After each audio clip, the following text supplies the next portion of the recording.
Hey, welcome, all my right thinkers. Thanks for tuning in to check out your boy P Funk. Thinking right out here in the lab where I do what I do for you. Oh, I'm in the book. We about to get it in. We got this no legacy thing going on. I'm going to just give you information. This is what I call teaching. Just reaffirming stuff that I learned years ago to help me become knowledgeable on myself with understanding of what our history, not from their side, from our side. Okay, FUBU, for us, by us. Knowledge that we can actually use and live with. Let's go.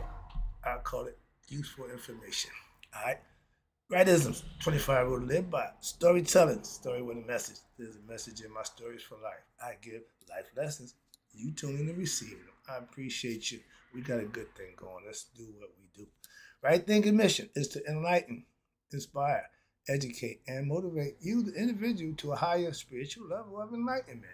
Right thinking's way of life through mental and spiritual discipline practice daily will help and guide you to obtain your goal of reaching spiritual enlightenment, aka know thyself. My mission is that all right thinkers know thyself. If you're a right thinker, your goal is to know thyself. See where we're going with this? Let's get there together. So I asked the question, do you know you? You will when I'm through. Yeah, that's what I do. It's rhetorical. But if you don't have an answer for yourself, tune in. I got you. A person who knows not and knows not that they know not is foolish. Disregard them. A person who knows not and knows that they know not is simple, but you can teach them. That's why I do what I do for you. I appreciate you too. Stay tuned. I got more for you. A person who knows not and believe and think that they know is dangerous. Avoid them. I do. A person who knows and knows not that they know is spiritually asleep. I can awaken them. I'm the spiritual alarm clock here to wake you up with knowledge of self. That's what I do for you. A person who knows and knows that they know is wise. Follow them. All these persons reside in you, right? Thinkers know that self. And two, Maya, be true. We talk about stolen legacy.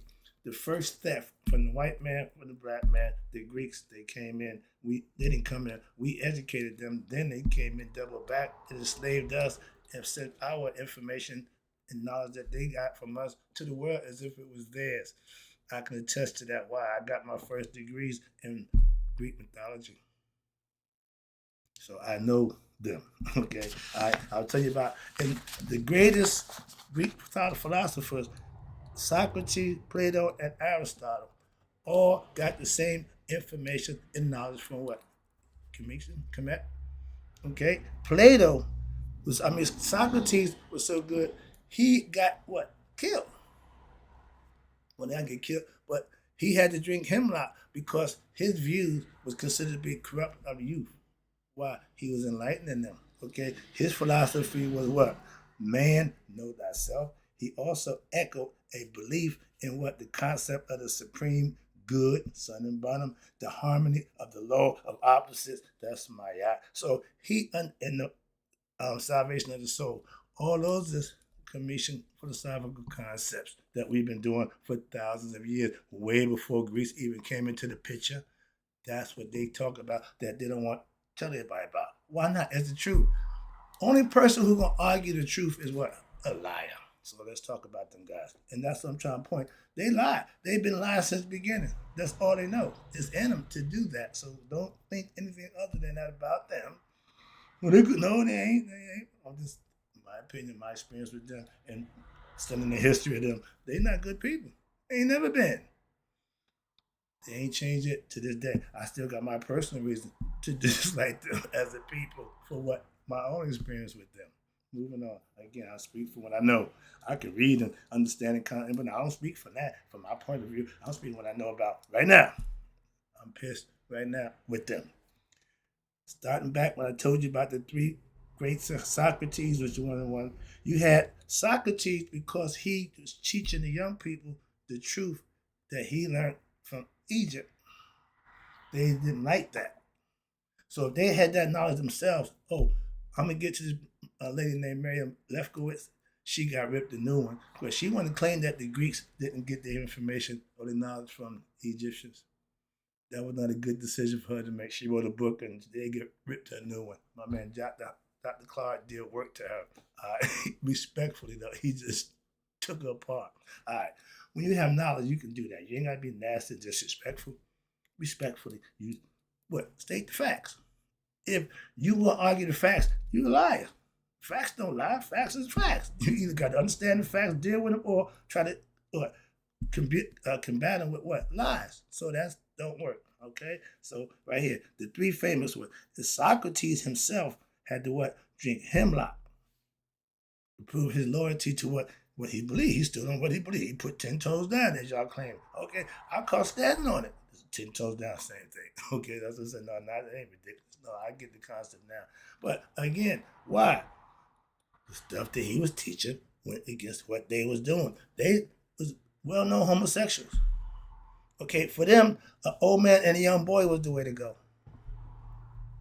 They didn't get that from us. Okay, that didn't come from us. Okay, that was their own pervert. They've been perverted that way a long time. That's my point. And they killed Socrates because he preached against it, taught against it.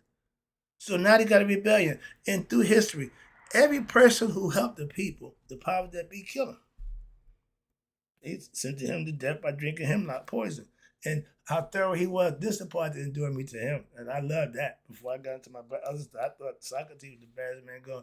He drunk the hemlock and then was teaching as he was dying of poison.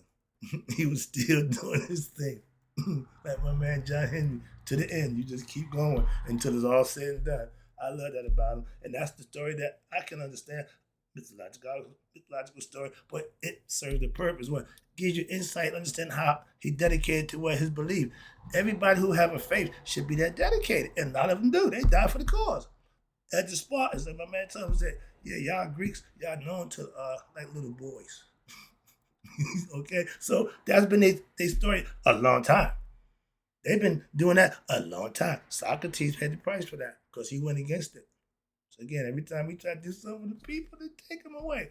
I'm trying to stay under the radar. That's why I ain't trying to be rich and famous for my life. I see what people doing, I'm doing, they're just as good. So I ain't got a problem with that. I just do what I do. I'm getting those who I get, and I'm good with that. But he taught against what they believed. So they couldn't have had that concept that Socrates taught. Why? He went somewhere else and got it and brought it back. And everybody who did that became a famous philosopher for Greeks.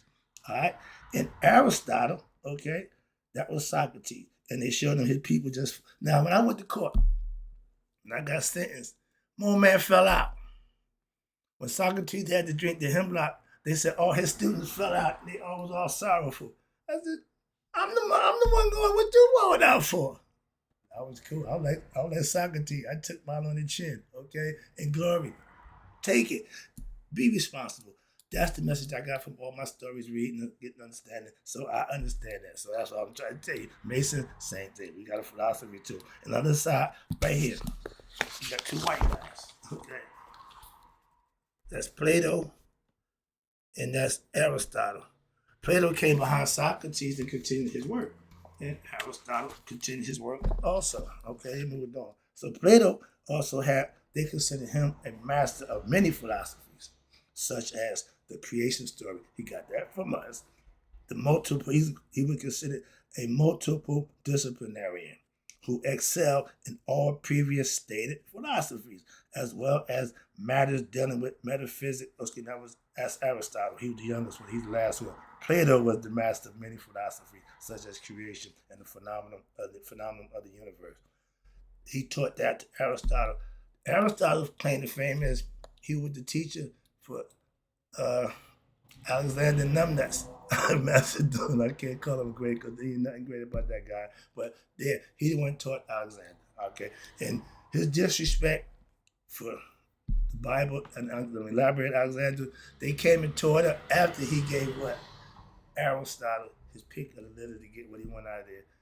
The Alexandria Library, we'll talk about that in a minute. It has 700,000 scrolls and books in there. He let his boy Aristotle go there and pick. So now he went down in history as being one of the smartest multi-geniuses, okay, in all different areas. So now, you see Plato lecturing Aristotle on the higher aspects of life, philosophers. Okay, let's talk about the receipts that we got to prove that the y'all Greeks didn't create nothing. Professor James presented evidence, aka now receipts, proof of what? Which show that the teachings of the Supreme Being, aka God, we call him Netta, Nebercha, the all absolute, in Kemet thousands of years before the development of any city or state of ancient Greece. Proof right there. Ding, ding, ding. Let's start with that. Socrates' thoughts were not only foreign to his countrymen, fellow Greeks, but they also led to his being accused of what? Corruption of the minds of the youth. See, right there. It went against what they was doing. So now he's the bad guy. The attention, powers that be. It's hard to go against the establishment.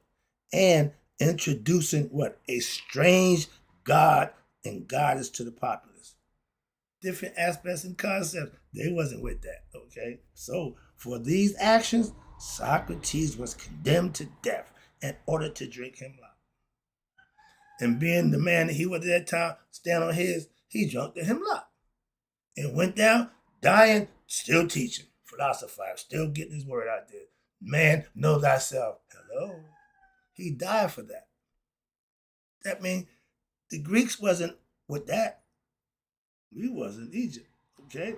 Understand that. And Socrates had a nice following, unlike me, a big following, a number of students. Okay? I got that many right thinkers. I appreciate those I got. All right? Under his tutelage. Again, at the time of his death, he had a nice little following. And one of his most promising pupils was a 28-year-old, guess who? Young man by the name of Plato. After the death of Socrates, many of his students, what? Fled for their safety.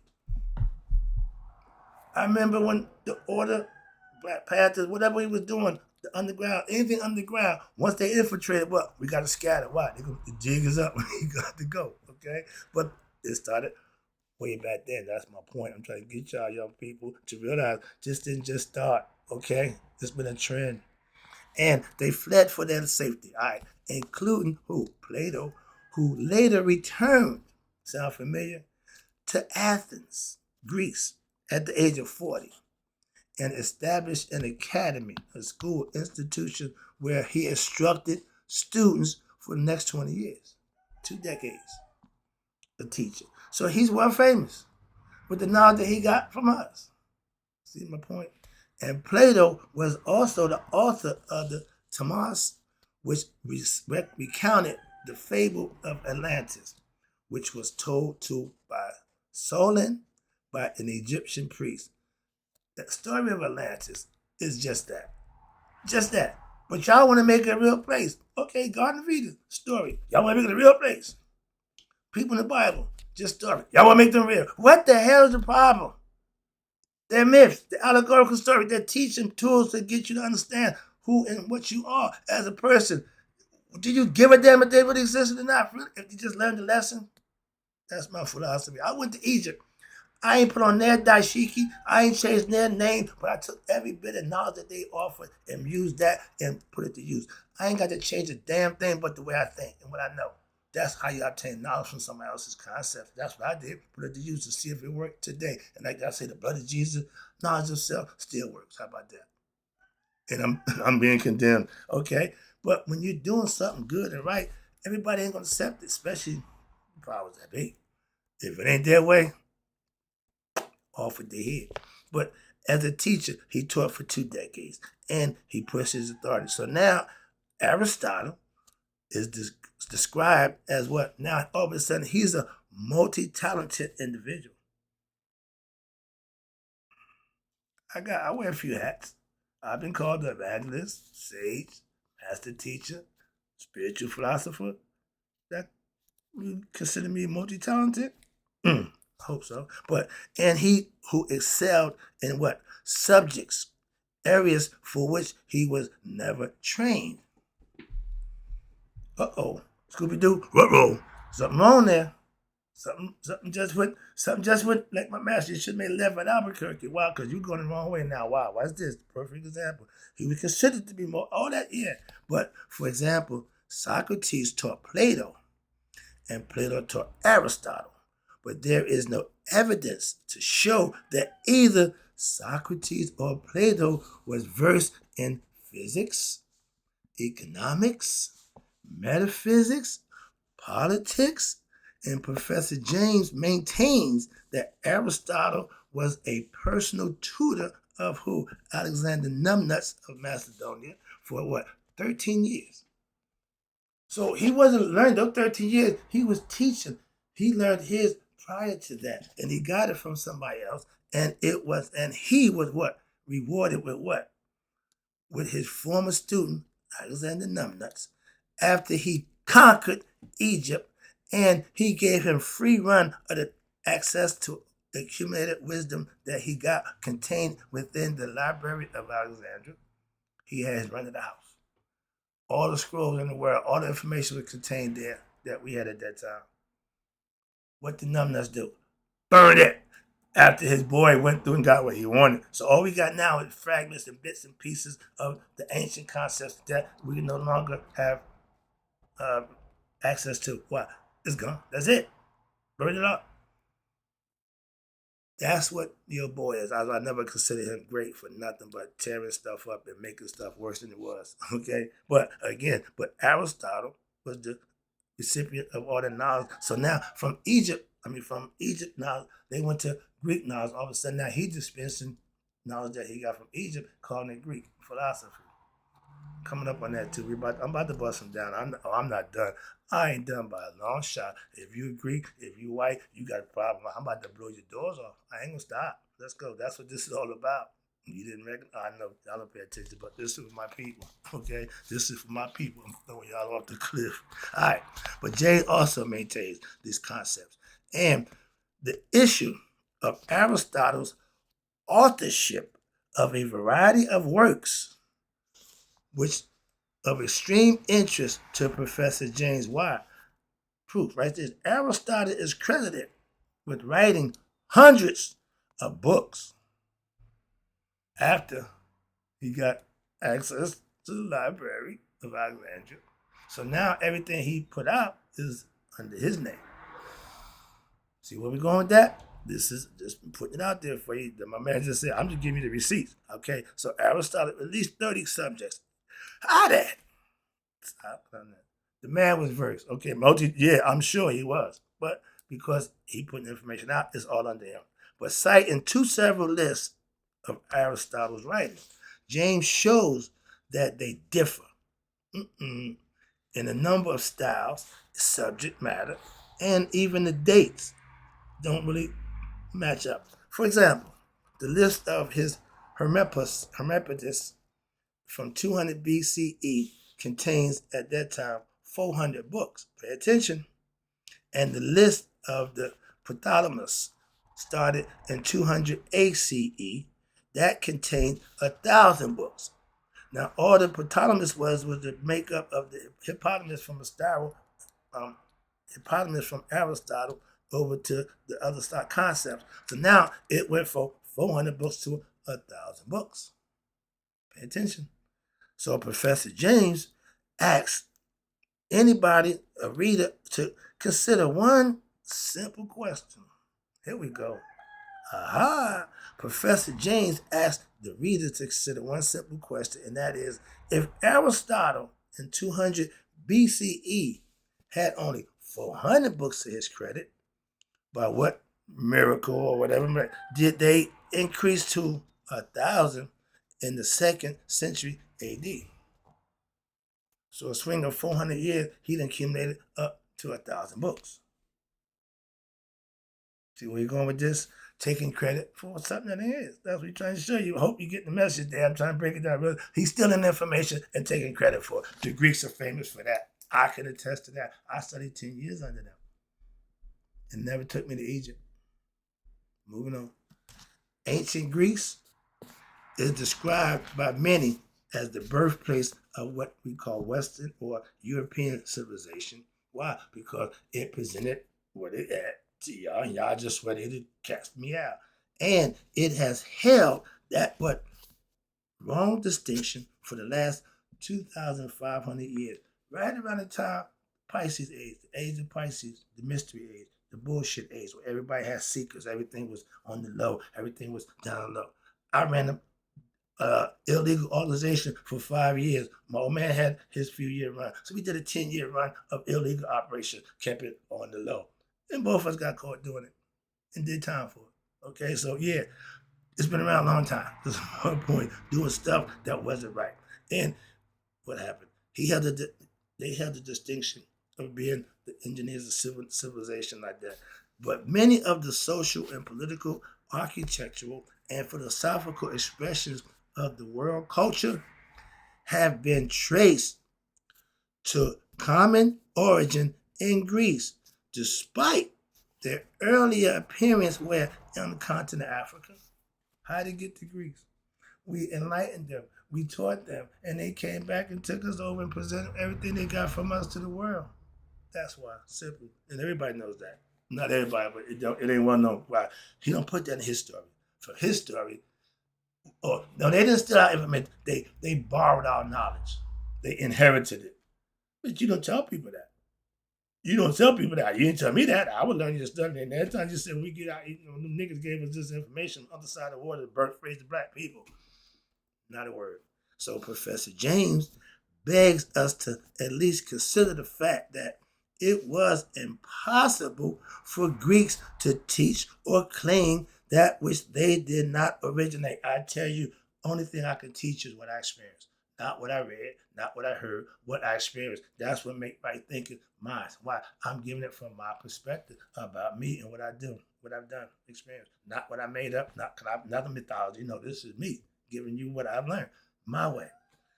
Whether this legacy is referred to as, we call it stolen, borrowed, or inherited, don't make a difference. Don't make a difference. How you got it, you didn't recognize it, you didn't give respect to the people you got it from, and you're still trying to downplay it as if, well, we had our own. No, it still represents what? The body of knowledge which was not indigenous to Greeks. Y'all didn't create this. You want the world to believe you did. That's the lie right there. Sorry, I get a little personal. Let me wrap this up. So the consequences of this cover up for over 5,000 years now, whether intentional or otherwise. Oh, just by accident? No, because you're still perpetrating, and your girl Mary Lefkowitz, we about to hit upside the head right now. They still that nonsense and gonna perpetrate. Well, they didn't get everything from the Egyptians. We'll get to that in a minute. Let me wrap this up, and I'm about to take a break. And this thing will continue to have a profound effect upon what? Future generations of what? The black race. Until this issue is honestly and fairly addressed. And to this day, it haven't been. That's what I'm upset about y'all. It's still the same thing, perpetrating the same fraud. So with that, I'm gonna shut the lesson down and get ready for the next one, because this is about to be fun. Why? Because we're gonna prove that y'all are the original thieves, and you still trying to perpetrate like you're not. Golly, Jesus. When you get caught, at least when the person get caught, they got to admit, yeah, I did it. I did it. Yeah. But y'all liars to the end. What? Keep denying. Like Shaggy said, wasn't me. No, I just see, wasn't me. I got you on tape. Wasn't me. Got you recorded. Wasn't me. Okay. If it waddle like a duck and it quack like a duck, it's a duck. So my man, you waddling and quacking. So yeah, it was you. So guilty as charged. I'm going to be back in the next lesson. I'm going to get too carried away with this, but I'm having fun right now. So in closing, right things, may you all live to be 100. Me, 100 minus a day. So I never did my right thing, because I was starting to understand that white man was never good from the day beginning and passed away. I'm just making points. I've got receipts. This ain't about assumptions. This is about facts. I'll be right back.